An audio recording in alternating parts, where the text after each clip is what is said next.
शीला जी की एक आदत थी, वह जब भी अपनी बेटी को फोन लगाती तो घंटों बात करती। चलो वह तो ठीक है, हर माँ बेटी आपस में घंटों बात करती हैं, लेकिन उनकी कुछ बातचीत सुनिधि को बहुत खलती थी। जैसे शीला जी की आदत थी, वह अपनी बेटी को घर के एक एक चीज के बारे में विस्तार पूर्वक बताती रहती थी।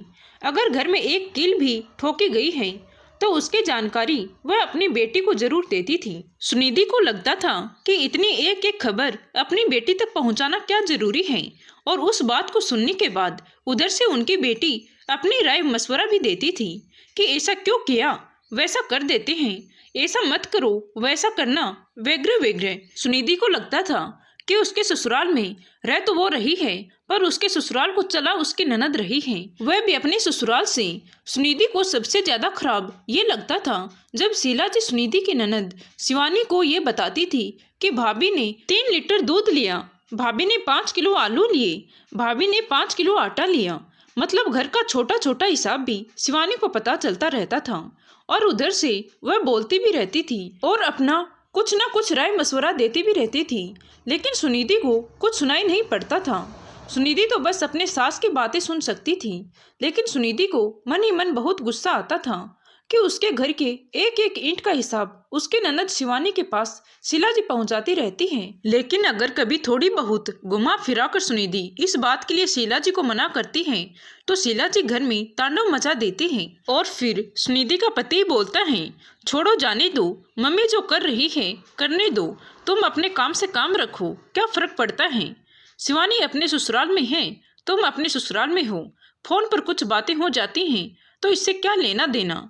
पति को समझ में नहीं आता था कि सुनिधि क्या कहना चाहती हैं, क्योंकि शीला जी सिर्फ बातें नहीं बताती थी, उधर से उन बातों पर बेटी की राय मशवरा भी लेती थी, और उसके बाद उन बातों को अपने घर में सुनिधि को अमल करने के लिए बोलती थी, बल्कि जोर डालती थी, जो कि सुनिधि को बिल्कुल पसंद नहीं था।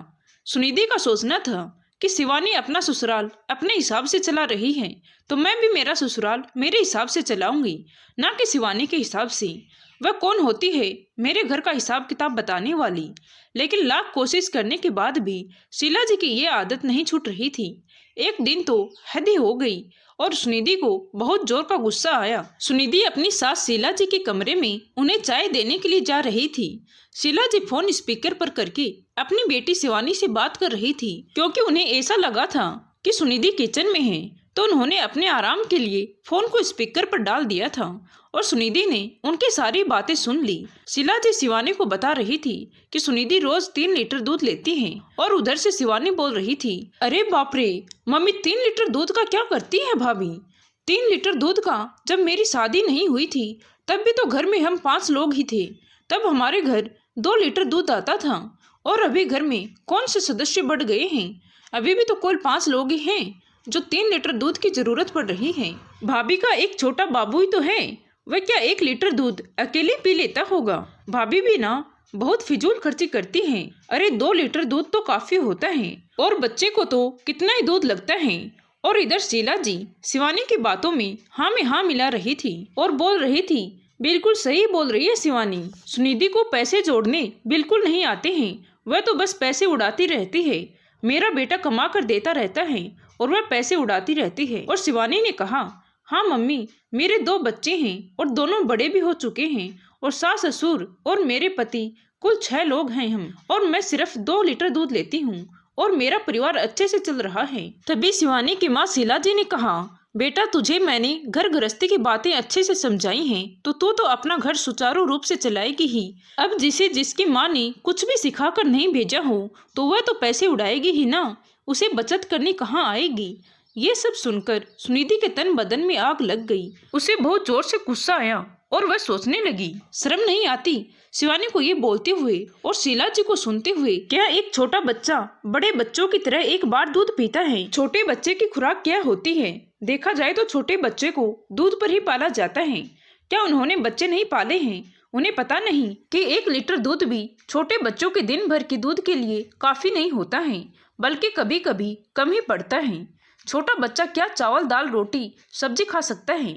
नहीं, बल्कि उसे 5 बार 6 बार या उससे ज्यादा बार भी दूध पिलाना पड़ता है। इतनी अक्ल भी नहीं है इन दोनों माँ बेटी को, या अपने बच्चे बड़े हो गए तो अपनी अक्ल बेचकर खा गई हैं। सुनिधि को बहुत जोर का गुस्सा आया। उसे लगा कि वह शीला जी को जाकर 2-4 बातें सुना दे ताकि उधर से उनकी बेटी भी सुन ले।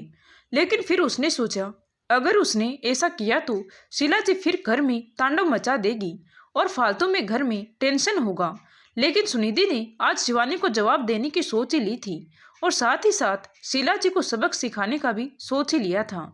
इसीलिए अपने मूड को ठीक करते हुए बिल्कुल फ्रेश मन से वह शीला जी के रूम में घुसी, ये बोलते हुए कि मम्मी जी चाय पी लो, ताकि उन्हें ऐसा लगे कि उसने कोई बात नहीं सुनी है। और यही हुआ। सुनिधि आवाज लगाती हुई रूम के अंदर घुसी तो शीला जी ने तुरंत स्पीकर ऑफ कर दिया और सामान्य बातचीत करने लगी। और शिवानी भी समझ गई थी कि भाभी आई हुई है और सामान्य बात करने लगी। सॉरी, दीदी से बात कर रही है मम्मी, लाइए दीजिए ना, मैं भी थोड़ी बातें कर लेती हूँ दीदी से, काफी वक्त हो गया है मैंने उनसे बात नहीं की है। तो शीला जी ने बोला, हाँ हाँ बात कर ले, ननद भाभी की बात तो होनी ही चाहिए। और उन्होंने फोन सुनिधि को पकड़ा दिया। सुनिधि ने फोन ले लिया और थोड़ी बहुत औपचारिक बात करने के बाद शिवानी से पूछा, और दीदी घर का काम हो गया, झाड़ू पोछा बर्तन वगैरह कर लिए? तो शिवानी ने कहा, अरे नहीं अभी नहीं हुआ है, मैं क्यों करूंगी, मैंने तो काम वाली बाई को लगा रखा है, वह आती ही होगी, वह करेगी। तो सुनिधि ने बोला, अरे बाप रे दीदी, काम वाली बाई तो फिर अच्छा खासा पैसा ले लेती होगी। शिवानी ने कहा, हाँ महीने का 5,000 लेती है। तो सुनिधि ने कहा, 5,000? जो काम आप आसानी से फ्री में कर सकते हैं उस काम के लिए आप 5,000 बाई को देती हैं, बहुत फिजूल खर्च करती हैं दीदी आप, पैसे जोड़ना सीखिए। इतनी मेहनत से हमारे पति पैसे कमा कर लाते हैं और हम उन्हें उड़ाने में एक बार भी नहीं सोचते हैं। मैं तो बहुत सोच समझ कर हिसाब से घर चलाती हूँ और जब मैं खुद झाड़ू पोछा बर्तन कर सकती हूँ तो काम वाली बाई के ऊपर पैसे क्यों खर्च करूँ, अपने पति की मेहनत की कमाई बर्बाद क्यों करूँ, पैसे जोड़ना सीखी दीदी। सुनिधि ने मखमल में चप्पल लपेट कर शिवानी को मारा और शिवानी के पास सुनिधि की बातों का कोई जवाब नहीं था। फिर थोड़ी बहुत इधर उधर की बात करने के बाद सुनिधि ने कहा, कल फेसबुक में आपकी फोटो देखी थी दीदी, लगता है किसी रेस्टोरेंट में पिज्जा पार्टी चल रही थी फैमिली के साथ। शिवानी ने खुश होते हुए कहा, हाँ हाँ वह बच्चे जिद कर रहे थे पिज्जा खाना है पिज्जा खाना है, तो हम सब रेस्टोरेंट चले गए थे। हाँ दीदी वह तो ठीक है, लेकिन अच्छा खासा बिल आ गया होगा पिज्जा का। तभी शिवानी ने कहा, हाँ लगभग 2,000 हो गए थे।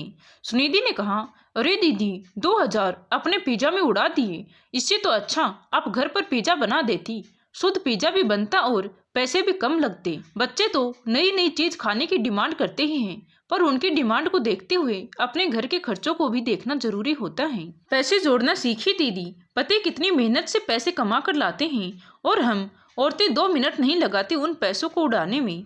एक एक पाई जोड़कर घर बनता है। दीदी फिजूल खर्चे मत किया कीजिए। शीला जी ये सब बातें लगातार सुन रही थी और उन्हें बहुत बुरा लग रहा था कि उनकी प्यारी बेटी शिवानी को, जिसे कि वह घर चलाने का एक्सपर्ट मानती थी, उनकी बहू मीठे मीठे ताने मार रही थी और शिवानी को भी कोई जवाब देते नहीं बन रहा था। जो शिवानी थोड़ी देर पहले माँ को बड़ी बड़ी बातें समझा रही थी, घर चलाने के बारे में, पैसे जोड़ने के बारे में, उसके पास अभी अपनी भाभी की बातों का कोई जवाब नहीं था। फिर सुनिधि ने एक और ताना मारा, दीदी आपने पिक्चर पोस्ट की है अपने स्टेटस में, लगता है नई साड़ी खरीदी है। शिवानी ने कहा, खरीदी नहीं है, आपके जीजू ने गिफ्ट की है, वह मेरा बर्थडे था ना, तो मुझे बहुत दिनों से एक सिल्क की साड़ी लेने का मन था, तो आपके जीजू ने मुझे कांजीवरम सिल्क की साड़ी गिफ्ट में दे दी। सुनिधि ने बोला, कांजीवरम सिल्क वह तो महंगी होगी। तो शिवानी ने कहा, हाँ 8,000 के लगभग है। तभी सुनिधि ने कहा, 8,000? अरे दीदी एक साड़ी के लिए अपने 8,000 फूंक दिए, आपने जीजा जी को मना नहीं किया। 8,000 में तो 4-5 बढ़िया साड़ियाँ आ जाती, एक साड़ी के लिए 8,000। दीदी आप और जीजा जी बहुत फिजूल खर्ची करते हो। जीजा जी का तो समझ में आता है, पुरुष लोग घर परिवार के बारे में इतना नहीं सोचते हैं, पैसे जोड़ने के बारे में इतना नहीं सोचते, पर हम औरतों को तो सोचना चाहिए, एक एक पैसा जोड़ना चाहिए, फिजूल खर्च बिल्कुल नहीं करनी चाहिए। एक बार फिर वही राग गलापना शुरू कर दिया। इस बार शीला जी से बर्दाश्त नहीं हुआ और वह जोर से बोल पड़ी, तो तुझे क्यों पेट में दर्द हो रहा है? अगर शिवानी का पति उसके ऊपर या अपने बच्चों के ऊपर खर्च कर रहा है, आखिर वह कमा किसके लिए रहा है? अपनी पत्नी और अपने बच्चों के लिए ही ना। तो क्या कोई पति अपनी पत्नी और बच्चों के ऊपर खर्च नहीं करेगा? उसके घर के हिसाब किताब से तुझे क्यों पेट में दर्द हो रहा है? उसकी कमाई वह जाने, तुझे क्यों चिंता लगी है कि वह पैसे जोड़े या खर्च करे? शीला जी ने बोला, बस मम्मी जी, यही मैं आपको समझाना चाहती थी कि दीदी और जीजा जी की कमाई है और उनके खर्चे हैं। वहाँ जाने उन्हें क्या जोड़ना है, क्या खर्च करना है और घर में क्या ज़रूरत है और कैसे खर्च करना है। मुझे उनके घर के हिसाब किताब से क्या लेना देना। हर कोई अपने हिसाब किताब से अपना घर चलाता है और पैसे जोड़ता है या खर्च करता है, ना कि दूसरे के हिसाब किताब से। किसके क्या ज़रूरत है हर कोई समझता है और उसी हिसाब से काम करता है। अगर शिवानी दीदी के पति उनके लिए कमा रहे हैं और अपने बीवी बच्चों पर खर्च कर रहे हैं, तो मेरा पति क्या किसी और के लिए कमा रहा है? मेरा पति भी तो मेरे और मेरे बच्चों के लिए कमा रहा है। मेरा पति अगर मेरे और मेरे बच्चों पर खर्च कर रहा है तो उसमें गलत क्या है? हर पति अपनी पत्नी और बच्चों पर खर्च करता है। अगर शिवानी दीदी के पति अपनी पत्नी और बच्चों के ऊपर खर्च कर सकते हैं तो मेरा पति क्यों नहीं कर सकता? और शिवानी दीदी को मेरे घर के दूध और आटे दाल की तो बहुत चिंता है कि मैं कितने लीटर दूध लेती हूँ, कितना आटा दाल आलू प्याज लेती हूँ और कितनी फिजूल खर्ची करती हूँ। तो अपने घर की भी थोड़ी चिंता कर लिया करें। मेरा 3 लीटर दूध उन्हें ज़्यादा लग रहा है और हजारों का पिज्जा और साड़ी में खर्च किए गए पैसे उन्हें कम लगते हैं। मैं घर खर्च नहीं चला पाती, पैसे नहीं जोड़ पाती, क्योंकि मैं मेरे छोटे बच्चे के लिए 1 लीटर दूध ज़्यादा ले लेती हूँ तो मैं फिजूल खर्च करती हूँ और वहाँ हजारों रुपए फालतू में उड़ा दिए जाते हैं तो वह फिजूल खर्ची नहीं करती। खैर, वह उनका निजी फैसला होता है, उस पर किसी को बोलने का कोई हक नहीं होता। उनके और उनके पति के पैसे हैं, जैसे चाहे खर्च करें या जोड़ें। इस तरह से ये मेरे और मेरे पति के पैसे हैं, हम भी जैसे चाहें खर्च करें या जोड़ें, इसमें उनको बोलने का क्या हक है? शीला जी ने फिर गुस्से में कहा, चल ठीक है, अब ज्यादा मत बोल, उसके घर के मामले में बोलने वाली तू होती कौन है? तभी सुनिधि ने फिर पलटकर जवाब दिया, यही बात तो मैं आपको समझाना चाहती हूँ मम्मी, कि उनके ससुराल के मामले में बोलने वाली मैं होती कौन हूँ? वह उनका ससुराल है, वह जाने और उनकी सास जाने। इसी तरह से ये मेरा ससुराल है, मेरे ससुराल के मामले में बोलने वाली वह होती कौन है? मैं जानूं और आप जाने, तीसरा कोई मेरे ससुराल के मामले में क्यों बोलेगा? अपना ससुराल संभाले ना। आज सुनिधि ने बातों ही बातों में माँ बेटी को अच्छे से सुना दिया और समझा दिया था और फिर आराम से ये बोलते हुए कि दीदी मेरी बातों का बुरा मत मानिएगा, मुझे लगा कि आप बहुत फिजूल खर्ची कर रही हैं और साथ ही साथ मेरी जरूरी खर्चों को फिजूल खर्चे में गिनवा रही हैं। मम्मी को इसीलिए यह बात बोलनी जरूरी थी। दिल पर मत लीजिएगा, हमारा रिश्ता जैसे अच्छा था वैसे ही आगे भी अच्छा ही रहेगा। और आपके जानकारी के लिए बता दूं कि मेरा बेटा अभी 1 साल का भी नहीं हुआ है और वह बड़े बच्चों की तरह दाल चावल रोटी सब्जी नहीं खा सकता है, बल्कि ज्यादातर वक्त उसे दूध ही चाहिए होता है। क्योंकि जितनी भी माँ हैं सबको पता होता है कि बच्चे दूध पर ही पलते हैं, खास करके छोटे बच्चे, तो इसीलिए दूध लेना मेरी मजबूरी है, कोई फिजूल खर्ची नहीं। आपके भी 2-2 बच्चे हैं, मम्मी जी ने भी 2-2 बच्चे पाले हैं, सबको पता होगा छोटे बच्चे दूध पर ही पाले जाते हैं। उम्मीद है आपको बात समझ में आ गई होगी और आगे से आप अपना ससुराल सुचारू रूप से चलाइए अपने हिसाब किताब से, और मैं अपना ससुराल सुचारू रूप से चलाऊंगी अपने हिसाब किताब से, क्योंकि जिसका घर होता है वह उसे अपने अच्छे हिसाब किताब से अच्छा ही चलाता है। कोई भी अपने घर का बुरा नहीं चाहता और हर कोई भविष्य के लिए पैसे जोड़ना ही चाहता है। फिजूल खर्ची कोई नहीं करता, लेकिन जरूरत को काटकर पैसे जोड़ना बुद्धिमानी नहीं होती। फिर वह पैसे किस काम के जब हमारी जरूरतें ही पूरी ना हो सके। खुद की मेहनत से कमाए हुए पैसे अगली पीढ़ी के लिए हम बैंक में जमा करते जाएं और अपने बच्चों की जरूरतों को मारते जाएं। ये कहाँ की बुद्धिमानी है? उम्मीद है आपको मेरी बात समझ में आ गई होगी। कहते हुए सुनिधि कमरे से बाहर चली गई। आज शीला जी और शिवानी के पास सुनिधि की बातों का कोई जवाब नहीं था और शीला जी ने सोच लिया था कि अब वह अपने घर के आटे दाल और दूध चीनी के बारे में अपनी बेटी से कभी बात नहीं करेगी। तो दोस्तों, आपको ये कहानी कैसी लगी कमेंट करके जरूर बताएं और अच्छी लगी हो तो प्लीज वीडियो को लाइक करें। Thank you.